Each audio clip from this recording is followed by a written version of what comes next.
Don't miss that bread. Dr. Miles Monroe used to say, don't miss that class. I love his YouTube videos, and he spoke to my life in a certain period of my life about not missing that class. Don't miss those important teaching moments, important lessons learned. Today is Exodus chapter 16, verse 15. I want to read it to you. When the Israelites saw it, they said to each other, "What is it?" For they did not know what it was. Moses said to them, "It is the bread the Lord has given you to eat." And this reminds me of a story when I was a little kid. And the story is wrapped around this one statement. I'm sure you've heard it before. Seeing is believing. Well, they didn't believe what they saw immediately. They had to be explained what they were seeing, which is okay too. But I have some applications, I think, from the verse that spoke to me at least, and I hope speak to you and encourage you powerfully.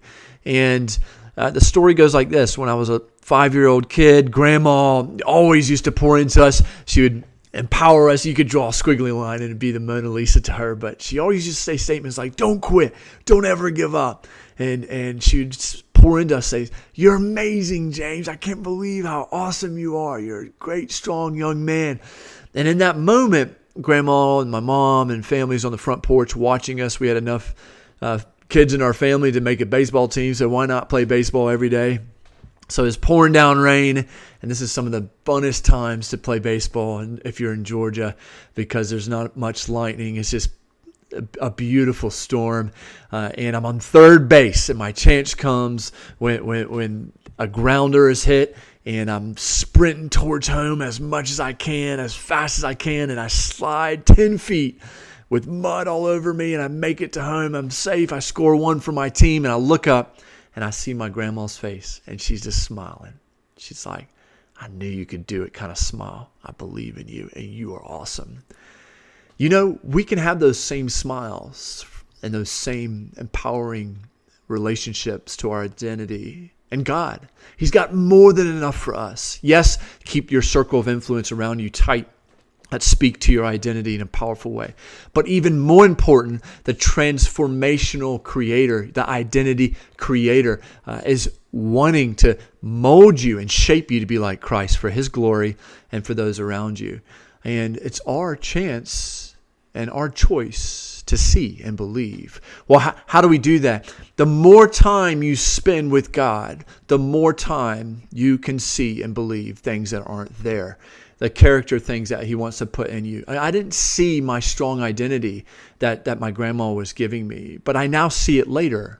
And that's the powerful thing about God is you may not be able to see what he's doing in your life right now in these seasons, but you always can generally see looking back. And it's worth it. It's worth it to hang on during the storms, to identify the bread. You don't want to be like the Israelite people. To me, God was giving them chance after chance after chance to walk with God.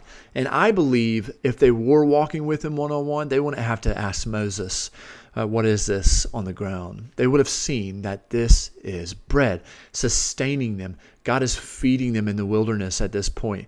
And they missed it. They missed the bread. And for you and me today, we have the opportunity to walk with the Spirit. Romans 8:4 says that.